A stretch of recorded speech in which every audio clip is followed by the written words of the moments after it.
ఇది చాలా చీటింగ్ మావ. ఎందుకంటే ఇప్పుడు ఓన్లీ సాంగ్ మాత్రమే అక్కడ ప్రమోషనల్ చేస్తున్నారని చెప్పారు యూఎస్ఏలో. కాకపోతే ఈ డిసెంబర్ 21వ తేదీ ప్రీ రిలీజ్ ఈవెంట్ అని చెప్పి అందరిని అవాక్ చేశారు మావ. ఇది చాలా చీటింగ్. ఇది పుష్పక్ కూడా తగ్గేదేలా అని వాళ్ళు ప్లాన్ చేస్తే పాన్ ఇండియా వైజ్ వీళ్ళు ఏకంగా వరల్డ్ వైజ్ చేసుకున్నారు వీళ్ళు.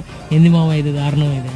కానీ ఇది మాత్రం పక్కా ప్లానింగ్తో చేసినట్టు ఉంది. ఆల్ ఓవర్ తెలుస్తుంది అన్ని కంట్రీస్ వైజ్ ఎక్కడైతే బజ్ ఉందో మూవీకి. నాకు తెలిసినంత వరకు ఇండియన్ మూవీలో అయితే ఫస్ట్ మూవీ అనుకుంటా అంత ప్రీ రిలీజ్ ఈవెంట్ తీసుకొని పోయి యూఎస్ఏలో చేయడము. కాకపోతే ఇది మాత్రం గేమ్ చేంజర్ అయ్యేటట్టు ఉంది. కాకపోతే కొన్ని సీన్సే పెట్టాడు, హైప్ అయితే తెలియదు, ఇంకా కొన్ని దాచున్నామంటున్నారు. కాకపోతే తమిళ ఇండస్ట్రీలో మాత్రం మనకి థియేటర్స్ అయితే దొరకవు, ఆల్రెడీ తెలిసిన విషయమే. అక్కడుండే నెపోటిజం కానించి అక్కడుండే థియేటర్స్ వరకు. కాకపోతే మన తెలుగు వాళ్ళు కూడా అర్థం చేసుకుంటే దీనికి మెయిన్గా ఉండేది పోటీ ఇదే. దాంతోపాటు డాహు మహారాజ్ వస్తుంది, అది కూడా వస్తుంది, సంక్రాంతికి వస్తున్న వెంకటేష్ గారిది.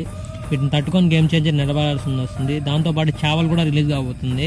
ఇది పోస్ట్ పోన్ అయ్యి డిసెంబర్లో, తర్వాత అది